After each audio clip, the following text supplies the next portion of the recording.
Welcome to Things You Don't Know. This is a very special episode here today.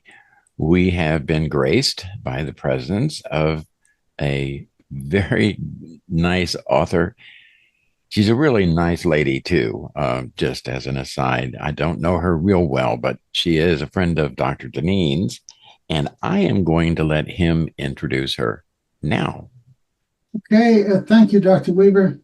I have the distinct honor, spelled the British way with a U, of introducing my good friend, Evelina Balestri, the author of a remarkable Revolutionary War trilogy of novels and a different perspective on the founding military conflict of our republic here. We tend to look at it as Americans all from our point of view, and the British officials from the monarch on down were just noble individuals who believed in a unified empire and a unifying spiritual and political principle. So it's fascinating to me to look at this from another point of view. Many of you will remember our Harry Washington podcast concerning his time in the Black Pioneers Loyalist Regiment and the way we've looked at the revolution from many different angles. So it's my real honor and privilege to have my good friend Evelina here and to learn a little bit more about her interest in this particular story and the literary and political framework she's giving it to us in. Okay, Evelina, the floor is yours. Thank you so much, first of all, to you both. I really appreciate being on your program. It's a great opportunity to be able to discuss these really fascinating topics. Just a little bit of background about me. I'm a freelance author and editor. I've published various articles, poems, and pieces of fiction in roughly 40 print and online publications. I've also overseen participated in various events as well relating to Fellowship in Fairy Dust magazine, of which I am editor-in-chief. It's a literary magazine dedicated to inspiring faith and creativity and exploring the arts through a spiritual lens. So we do kind of the broad sweep of the humanities, of, the liberal arts, and that includes history. We actually just released an issue on early American history, so it segues nicely into what we'll be discussing. And I ran and organized two conferences, one in Oxford University and the other in Cambridge University, also about literature and spirituality. I've also been the representative for my state, my native state of Maryland, for the Sons of the American Revolution National Orations Contest. So that's a little bit about me, and feel free to fire away with any questions you may have, gentlemen. One of the things that I'm very interested in is I know a little bit about the novels that you have written, and you're doing a trilogy. I'm I'm impressed.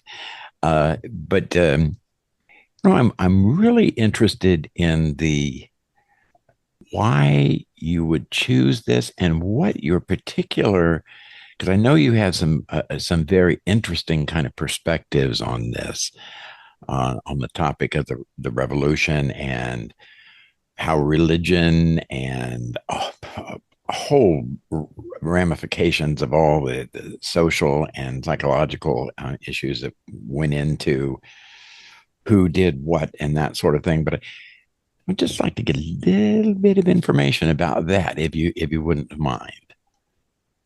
Sure. So kind of the major themes and the things that inspired me to run with those themes within the trilogy. Yeah. I think that would just really be fun to know.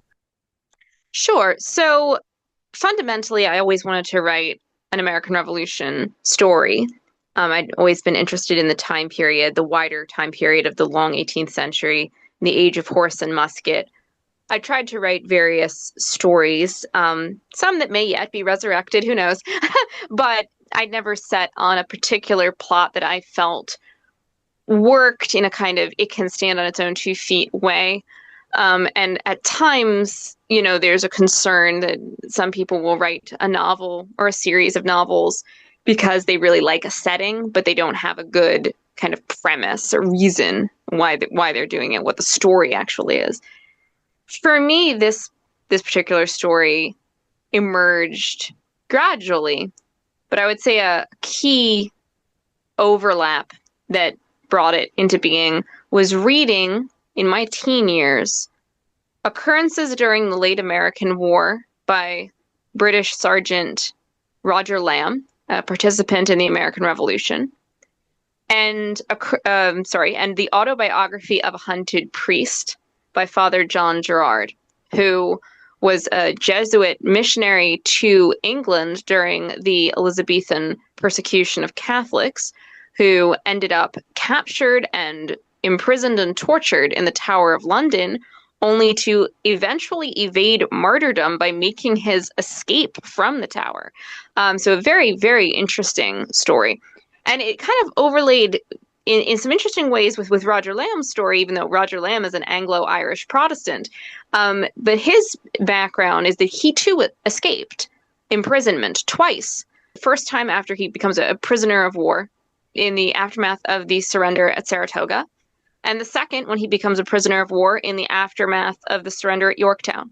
So you have these two stories I read simultaneously, and they overlap greatly in my psyche.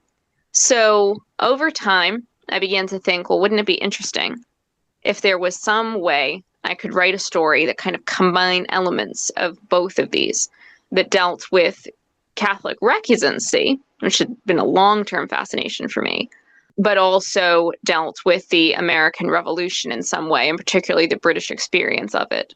You might want to define recusancy for our audience. Some people will know, some people won't, but could you do that, please? Sure. So recusants, the term means to refuse.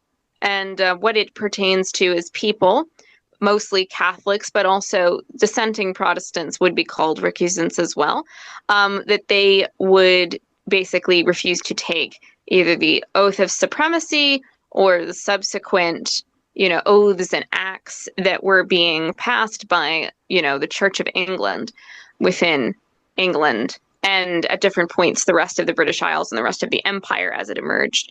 And they, would be, upon refusing to take these oaths and acts affirming the king or the queen as the head or governor of the church in England, they would be subject to all manner of fines and taxes and, prohibitions within society, that just absolutely ran the gamut at different points in that timeline, from the split of, Henry VIII from the Catholic Church all the way to when my story takes place in the 18th century, the latter part of the 18th century. You had mentioned a great deal of, as you were just saying, restrictions on people of the Catholic faith. You said that in certain areas they were not allowed to own horses? Correct. In fact, actually, there's a very famous story about this pertaining to General Thomas Gage's family. General Gage being the one that most Americans know from the early kind of onset eve of the Revolution, because, he was the governor of Massachusetts when Lexington and Concord occurred, and Bunker Hill and so forth. His family used to be famously devoutly Catholic, one of the most devoutly Catholic noble houses in England, that held on to the faith much longer than most others did. And they held on to the faith, in fact, all the way up to the time of Gage's father.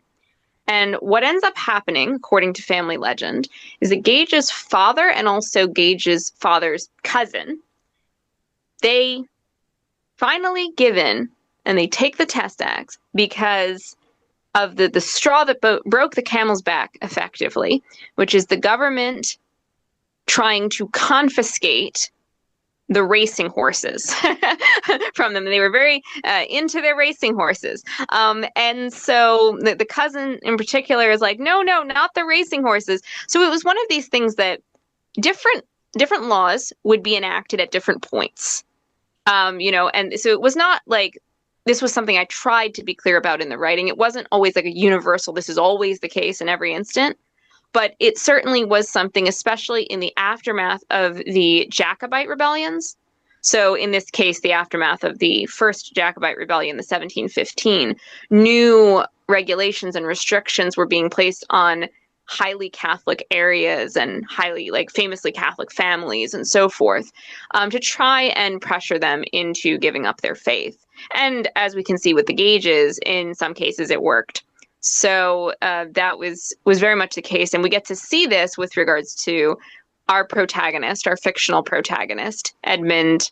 He's called Ned through much of the story, his nickname, Southworth, in that he and his father, they don't have horses. They walk everywhere, even though they come from a noble background, a noble ancestry. They are, prevented from owning horses, which is a great disgrace to them. It's a great blow to their pride as this noble family to be made to walk everywhere. So that is a feature of the story that gets introduced, and it's even talked about between Ned and General Gage when they end up meeting. We had a very funny story about a Catholic family that was going hunting with George III, and they had to get a dispensation to be allowed to carry firearms. Yes. I included that story as well in it. I think I had Burgoyne reflect on that, but that was indeed a true anecdote of something that happened when George was, I could go on. He's a very fascinating character, one of my favorite kings or queens of England. He was basically going essentially on a sort of progress, where you go around, and during the summer months usually. And he would stay at different noble houses. And so he ended up at a house of a recusant family that he knew. He did have some personal friends who were Catholics, but, they were not supposed to possess armaments. And so basically George wants to go hunting. And he thinks it would be immensely rude to just leave the host behind and be like, hey, you and my courtiers, let's go hunting. So George effectively is kind of like, we don't really want to leave you here. So he would feel very awkward. So do you want to promise not to shoot at us? And whatever, we'll let you, bring a gun, should I say, we'll let you have a gun, Noblesse oblige. Yes, exactly. And noblesse oblige. And so that was indeed what happened. He said, okay, yes, I promise I won't shoot at you. It's like, oh, thank you. Here, okay, come on. And so they went out and they went on a hunting trip. So that was a fun little story that I just felt I had to include when I wrote the book. It seems rather apparent that the religious angle of the Revolutionary War had a great impact on you.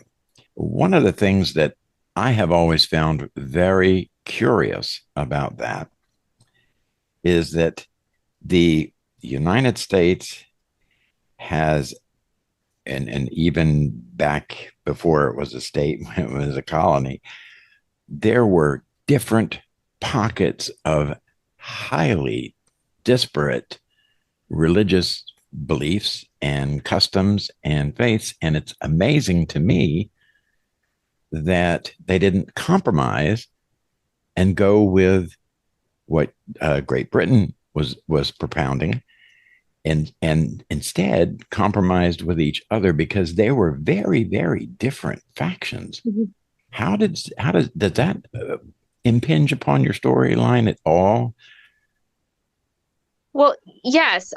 We do deal with the different Protestant factions, both in the British Isles and in the American colonies, because you're right, they were very different. When you're thinking of the differences between like Anglicans and Presbyterians and Quakers and Baptists, and I mean, so many different types. And then you have different differences even within things like, the wider Anglican communion, effectively. Uh-huh. You have the more high church types. Now, granted, they were not nearly so popular back in this particular time period. In the aftermath of the English Civil Wars, they kind of fell more out of favor. So broad church had come into favor, kind of the middle road kind of way of being Anglican.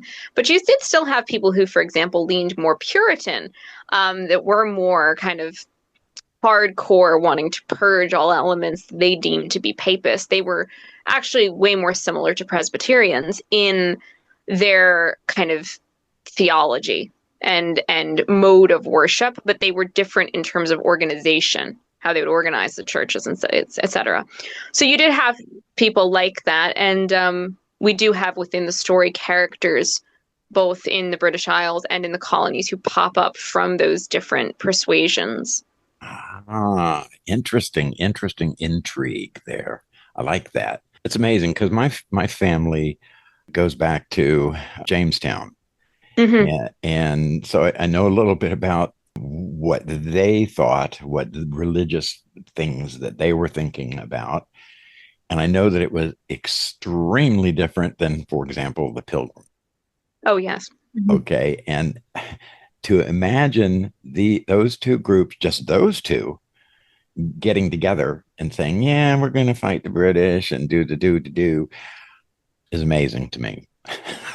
Oh, yeah, and it was extremely difficult. I mean, in terms of getting people from disparate colonies on board with anything for so many reasons. I mean, religion, obviously, but just so many different things regarding the interests of one colony over another, in terms of geography, in terms of why these places were even settled to begin with, and the preconceptions of the people who were there and their descendants. I mean, it was just very, very multifaceted. There was no single country to speak of. There it really was, 13 colonies, and they were, only loosely interconnected and communicating with each other, frankly. And you can see that through like the French and Indian War. I was Mm-hmm. just recently reading the letters of General John Forbes, and it's really interesting how he was commenting on, like, it's very, very difficult to get these different colonies to function together, even in terms of just like helping to fight the French. It's very, very hard to get them all on the same page with anything. And they're all interested in their own ambitions and their own goals and how they want to come out at the end of this war. They're not thinking of the empire as a whole, he was saying. So it is interesting how that was already very much of an issue prior to, revolutionary activity getting going. Indeed. One other issue that intrigued me that many of our listeners may not be aware of was the idea that one had to pay for the privilege of serving in the army. Commissions had to be bought. Mm-hmm. Yeah, well, commissions indeed would have to be bought, and that's something that, in the case of Ned, our character, he's kind of fortunate in having General Burgoyne as a, well, depends, fortunate or unfortunate, depending on how one looks at what happens. But he does have Burgoyne as a friend who purchases the commission for him, and streamlines so many things. I mean, he gets him kitted up, he gets him, basically streamlined into the service because he badly wants him on his staff.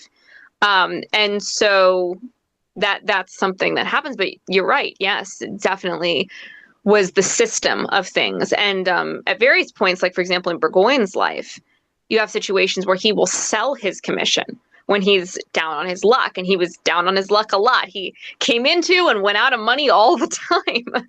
And so he was a gambler. He was a ladies' man. He was a rogue.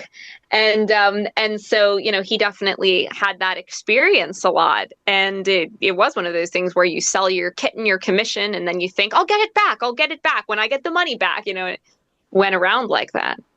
Yeah, indeed. Another aspect of things is the social aspects of all of this. You've mentioned several different aspects of that, but I'm wondering if you had any thoughts about when, for example, when my family came over. Samuel Weaver Mhm. is the person I'm particularly know about, but he came over as an indentured servant. Mhm. And I know many people did because they just didn't have the money to take a boat and hop over the Right. ocean.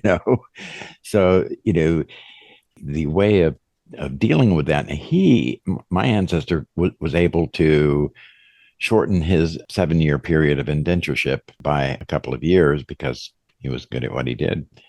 Mhm. But does that play a significant role? And if so, how does that fit, do you think, with the whole slavery issue? And I know I'm projecting further ahead than what your novel is, but I'm interested in your insights, if you don't mind sharing them. Sure. Well, in terms of indenture, yeah, that's something that I actually would like to explore more in the trilogy. I haven't dealt with it a lot up to this point, like in terms of the one book that is published. But it's something I do want to emphasize more, both indentured, life, people who are indentured in their situation, as well as the slavery issue and what slaves went through during the period. We do touch a little bit on the slavery issue in book one. So there is a subplot involving a slave woman and her mulatto baby in book one that basically comes to the fore when her master is executed by the British for essentially trying to assassinate Burgoyne and or Fraser when they were using his house as a temporary headquarters. So this is something that happens towards the end of book one, and then we deal in the aftermath, which what becomes of that slave woman and her baby and her position in this. She's caught in the middle of so many things. On the one hand, essentially, she has been used as just sort of a plaything, effectively, by her master. But she has a bit of Stockholm syndrome with this in terms of, you know, she's sort of didn't have much of a choice in the matter of being his, mistress effectively. She didn't have really a choice. At the same time, he was the father of her child. And so there's a lot of complexity to this and strange feelings and emotions connected to it and having him be executed. So she's not really sure how to feel. She feels all kinds of things. It's very, very weird. And there's a part of her that kind of almost hoped that somehow or other he would come to own the child more, in a good way, in the sense of as his own blood. And that her situation would improve, the child's situation would improve, and so forth, and they could almost be something like a family. That's sort of the hope somewhere out there. And maybe the child at least would be freed. Hey, maybe she would even be freed at some point. Who knows? So now all of that potentiality has just been kind of snuffed out with his life. She's not sure now where she stands. So she is taken, by the British under Burgoyne. And Burgoyne, for record, was against the slave trade. This is historically true. Mhm. And he voted against it even when it was unpopular to do so. There were times when Burgoyne could be a very interesting person when it came to actually taking it on the chin for certain causes he believed were right. And this was one of those cases. Another case actually had to do with the Test Acts. He voted them down. He did vote for Catholic Relief Acts. So it was very interesting that way as a person. I don't think he gets enough credit for it. But anyway, in this particular case, he still is a man of his age and he still accepts slavery is a thing at this point. And he's trying to figure out, with regards to her, where she now stands because, slaves are being offered their freedom if they will aid the British in trying to squash this rebellion. But she's not sure if she wants to do that for a number of reasons. One, this master who she had a complex relationship with, to say the least, just got executed by them. The father of her child, regardless of the, it's complicated.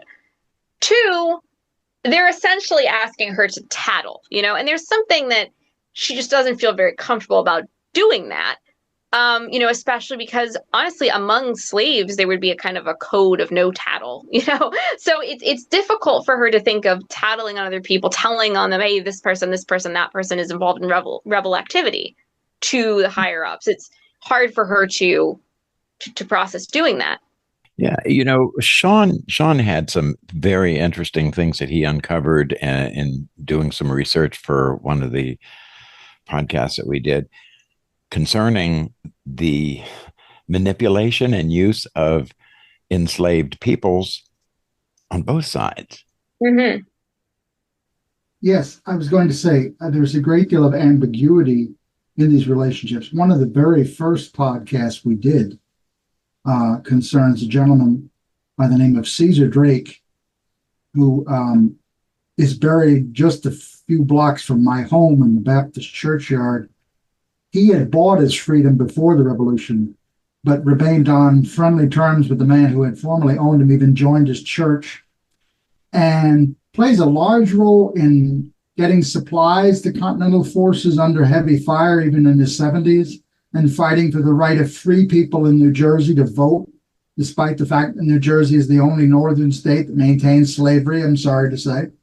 Oh, wow. So there were a lot of interconnections. The Continental Army is the most integrated army the U.S. has until Korea.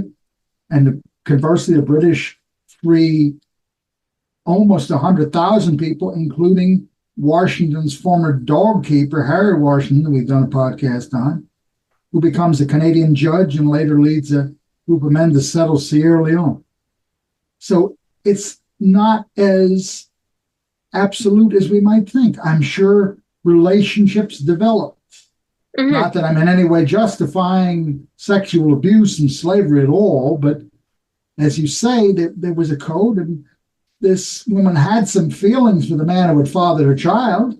Yeah, it's complicated. I mean, it's natural to be complicated. And from what we indicate from her, even though it's a messed up relationship, no question about it, the man had not been, it's totally messed up. You got that one right. Yeah, it's totally messed up, but from her point of view, he had not been unduly cruel to her. So again, that's why she's entertaining these fantasies at all of, oh, well, maybe he'll start to see me as something more, and maybe he'll start to see his child as something more, and maybe, things will just get better from here on out. And she can entertain those fantasies because he's not an inherently cruel man. He's still messed up, but he's not inherently cruel to her. And that's why she's entertaining this at all. And that's why his execution it's leaving her again with all kinds of mixed emotions and fears of what's going to happen to her and her child. And for a minute, when Burgoyne is trying to get her to work with them, and this is in the immediate aftermath of him having an assassination attempt on him, basically, he's trying to get her to tell him, who's involved in all of this, and he's not sure if she was involved. So it's all of this stuff. But he kind of makes a kind of a hint at a threat of, if you don't work with us, we could take your baby away from you. And of course, she's in a total panic. The fact is they do have the power to do that. What ultimately is revealed is that he can't do that, and he's not going to do that. I mean, he can, but he won't. Let's put it that way. He's not going to do it. But the fact is, it just goes to show what kind of position she's in. They could do that. They have power over her. It's just not something that ultimately Gentleman Johnny is going to be able to live with himself if he actually did. And so he's not going to do it. And she, by the end of book 1 and into book 2, what we see of her is that she still is a slave, because she could have gotten her freedom by essentially tattling. From her point of view, it's tattling. She could have, but she didn't want to do that. She has too many mixed emotions about everything. And so she's now just being put to work doing laundry and cooking and so forth at the camp. But she still has the baby, and that's the last thing we see of her in, basically the end of book 1 and into the beginning of book 2. And there will be more from her later, but that's currently her status in the story. But it just goes to show the position of slaves in this society, and the fact that they really did have very few options. And when they try to exert any type of autonomy, it still is within this framework of being completely vulnerable, really, to whatever other people decide to do to them. Indeed. I think at some point in time, we probably need to do a podcast very specifically concerning slavery, because it is a very screwed up and complex idea. Evil and wrong and abomination, absolutely. You really can't own people. Sorry, not a thing you can do, in my opinion. Not humble opinion either. But, it was very different. In the colonies, it was handled in different ways. You're from Maryland. I'm from Virginia. So we're sort of buddies in that way. And slavery in those states, Maryland, Virginia, North Carolina, was quite different from the slavery in other states. Right. Because the colonies were unique. That's the thing. Each colony had its own rulings on things. Right. And these people were manipulated and abused and used in various interesting ways. But I stray from the topic here. I'm sorry. I apologize for that. It's very fascinating stuff. And I agree, at some point doing a podcast specifically on, frankly, even just the history of slavery in different time periods and places in the world. It's been a very, very long-term part of human history. Let's put it that way. And it has taken on so many different forms, and this was just one point in time with one type that had become predominant. But it is something that, a very, large chunk of human population, actually, when you think of it across all of history, have endured in one way or another. Like you say, there's also indentures, which is a different type of thing, but it's a corollary, in a way, of the idea of enslavement on some level. And you bring up a very interesting point, that it's been part of humanity for some time, probably goes all the way back to Cro-Magnon and Neanderthal. Yeah. Yes. But I don't want to follow that rabbit trail on this podcast too much. I do agree with you. We should do one. Just to end the topic, there is a very famous battle here in New Jersey called the Battle of the Short Hills, where there's a substantial number of free and enslaved people of African descent on both sides. And there's a very famous comment from General Cornwallis's aide. I apologize for the anachronistic phrasing, where he turns to the general and the general says, "We can go home. The Negroes are fighting this war between themselves." Mm. Right. Mm-hmm. Interesting. Yeah, maybe you'd like to join us in that exploration, Evelina. Sure. No, absolutely. That sounds like that would be very interesting. So let me know when you get around to doing that. I'd be happy to jump on. Yeah, that'd be cool. Anyhow, getting back to things, Sean, maybe you can get us back on track a little bit. Absolutely. I was curious about Burgoyne as an individual. You mentioned him being a gambler and a womanizer, but at the same time, passionately devoted to certain principles. There seems to be, we see it with Ned, but there seems to be also in his larger life, this sort of paternalistic desire to make things better for people. Mm-hmm. Mm-hmm. That's a very good way of putting it. He definitely had that. He had a reformer streak in him that was his sort of better angels. And he really did have like a dual sort of thing where on the one hand, he really cared about the people he cared about. He was very, very warm, very generous, very supportive as a friend. And two, on a wider level, on a more kind of public sphere, there were certain things where he just was willing to, again, take take it on the chin, regardless of whether it was an unpopular idea or, it was unlikely to succeed or it was even going to attract mob violence. If he felt something deep enough about whatever, he would go for it. And he also had, in other like sort of areas, corollaries of that public sort of civic mindedness, he was quite famous for his charity productions as well. His benefits. Oh, really? Yes, for like not only but including war widows and orphans, but also people like out of work actors. He was, a theater man, playwright, and he really cared about acting and actors and theater people and making sure they were doing okay when they got old and infirm and couldn't find work. And so he did benefits for them as well. And so he had, a lot of good qualities. And this is one of the things I feel quite sad when he gets reduced to just, this arrogant bimbo. Like, sure, Burgoyne could be arrogant. So could most everyone, to be honest. And yes, he certainly... he had various flaws and he had various issues. And honestly, I would say if he were to be diagnosed today, I'm almost positive the man had bipolar in terms of high energy bursts and then manic depression.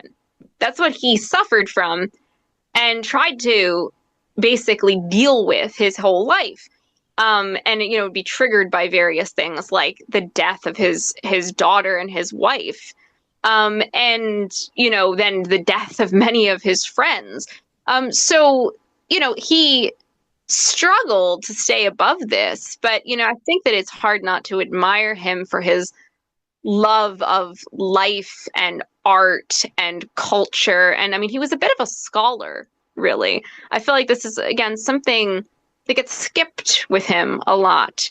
This is someone who reads extensively. He takes time out of every day to read. It's important to him. He encourages all of his young officers to read. He is very paternalistic, as you say, towards his staff. He's a good staff commander. And in general, a good commander. He's considered to be the soldier's friend. And that was part of why he gets these nicknames he does, like Gentleman Johnny. It's not just because he was a dandy. He was, but it was more to the point that he really could be a gentleman.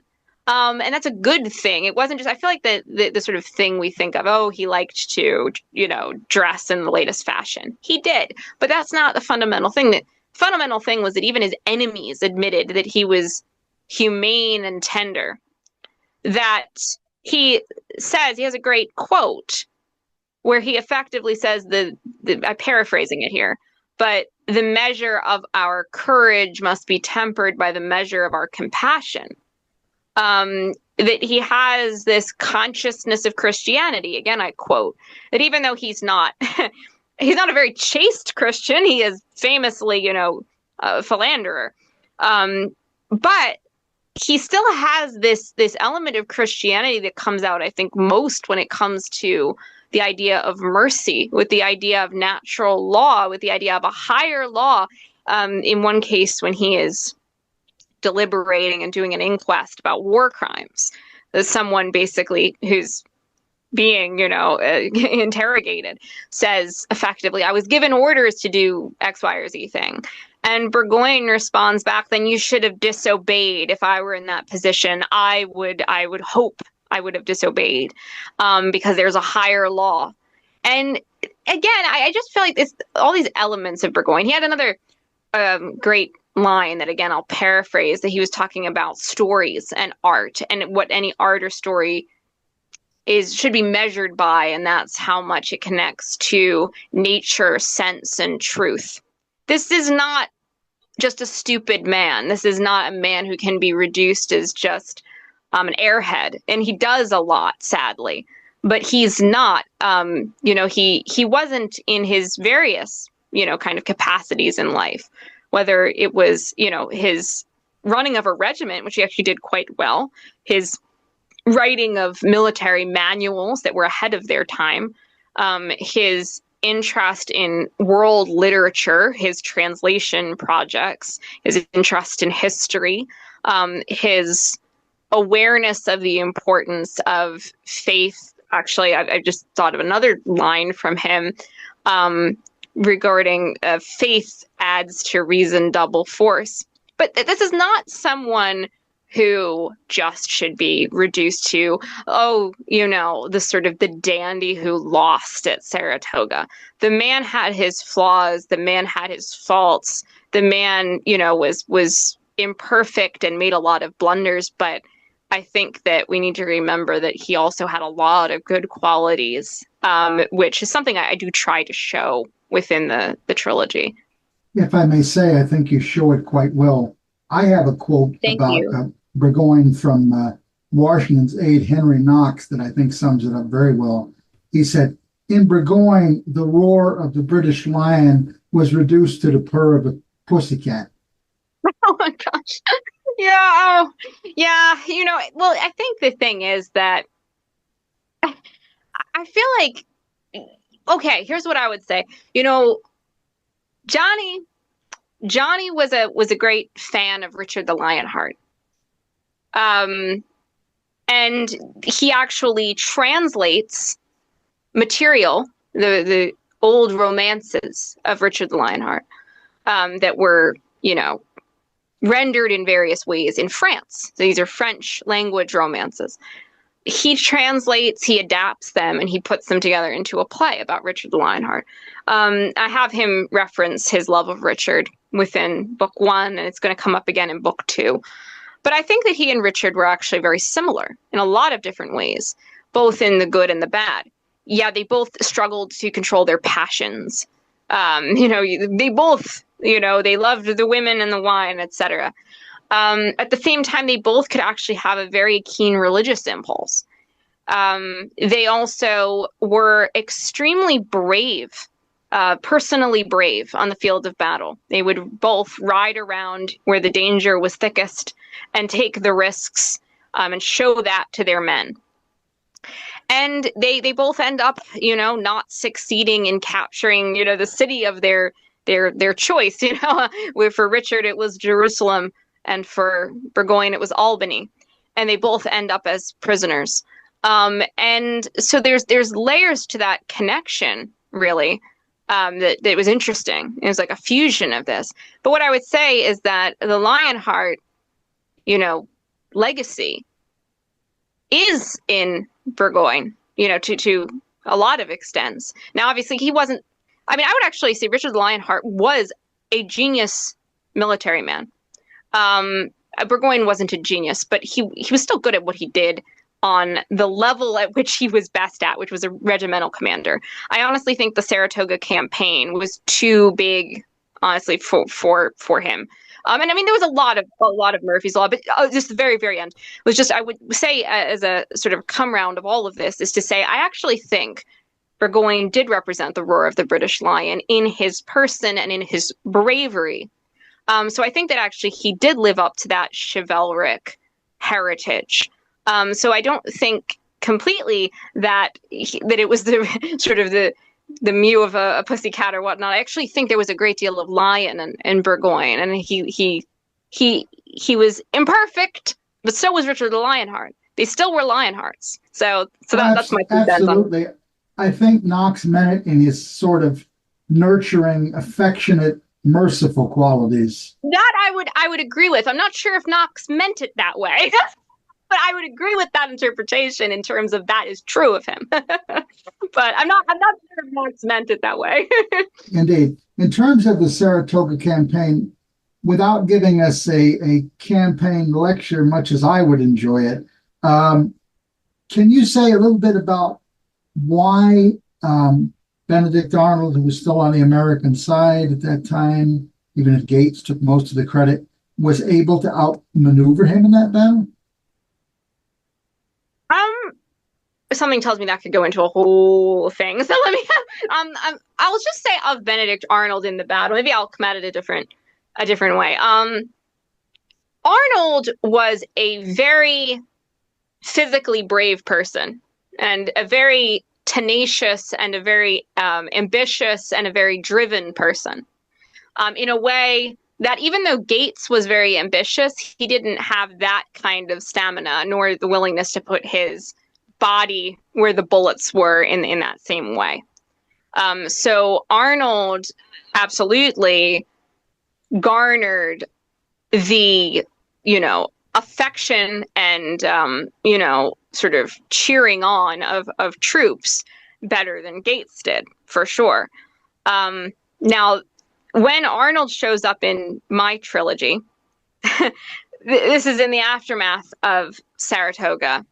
This is when he gets shot in the leg and all of the rest of it. That's why he has the boot memorial at Saratoga. And you basically have a situation, though, from the perspective our story is being told from, where he is supposedly the one that ordered Simon Frazier, General Simon Frazier, on the British top brass under Burgoyne, to be inordinately targeted and killed at the Battle of Bemis Heights. And this, he essentially is said to have told, the rifleman, I do not wish to see him long. This man going coolly about his duty, I respect him, but he must be disposed of. Or basically, it was pretty bad. I will honestly say that it was pretty bad. It was actually kind of rotten. And so I always think when people say Benedict Arnold at Saratoga before he kind of goes bad. No. He already was bad. The thing is that you as a opposition commander, not even just a mere officer, are essentially having this guy assassinated. Yeah, is effectively what it is. I mean, this is not just lead flying around. This is a very, very particular targeting of your equal opposition commander. Which is a violation of the code of that era. Absolutely a violation of the code of that era. Frazier's aide tells him, "Sir, you're being inordinately targeted. Please either back up or get down from your horse." Frazier responds, "My duty forbids it," remains at his post, trying to hold that line. Burgoyne sees what's going on at a distance and tries to send him a message to just get out of there, for heaven's sakes. And tragically, the messenger is shot down. So he never makes it. He never gets there to tell him to pull off. And Frazier gets mortally wounded and then has a terrible, slow, drawn-out death for much of the rest of that night into the morning. Because he'd been shot in the abdomen and it had torn up his internal organs just terribly. So, and he dies in the women's quarters. He famously says, "Oh, fatal ambition, poor General Burgoyne, my poor wife." And it becomes like almost the eulogy of the campaign. So I'm a Frazier fan. I love Frazier. I love working with Frazier as a character because he becomes increasingly important, especially in book 2. Book 2 he dominates book 2. So as far as Arnold is concerned, I don't like him at Saratoga any more than I like him really at any other point. And I think that Frazier was more the hero than Arnold in terms of honor in that engagement. Well, this has been really, really fun and really good. And I think we could probably go on for, say another 3 hours. Don't tempt me. Don't tempt us now. Yeah. But I'm thinking let's try and round this up for today. And, I do want to say this to our listeners. You need to probably check out that trilogy, okay? Go ahead, read it, give comments. We'll pass them along to Adelina, or you can pass them on to her directly. But I would certainly recommend it. Thank you. I deeply appreciate it. The first book is called All Ye That Pass By. You haven't gotten titles for the other two yet, I don't think. Yeah, so the entire trilogy is called All Ye That Pass By, and book 1 is called Gone for a Soldier. So that's and then the other two do have titles. They haven't been released yet in terms of the books haven't been released, but I'll tell you the titles. Book 2 is going to be called Kingdom of Wolves, and book 3 is going to be called Blood of the Martyrs. So that's the trilogy as it stands. I'm working on book 2. I'm jumping between book 2 and book 3, but I'm mainly working on trying to get some progress going with book 2. So a lot of General Frazier, a lot of General Frazier. So all of that is in the works, in the works. Well, great. Well, Evelina, I certainly appreciate you joining us today. And I'm sure that you're going to have great success with Well, thank this you. trilogy. I'm sure you will.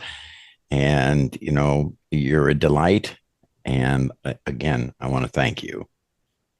Well, thank you so much. I deeply appreciate being on both of your program, and it's been really enjoyable talking about it. And again, I'd welcome back any type of future episode you do involving Saratoga and everything else around it. So, that would be awesome.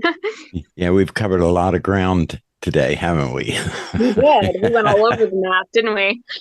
Hey, saying the same thing over and over again is not very entertaining. No, no. Hey, we got everything from Recusants to Benny Arnold, and so I think we've covered it all.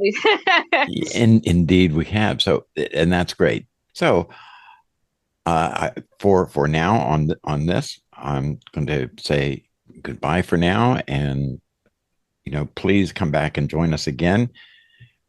Excellent. So long, folks. Thank you. God bless. Good night.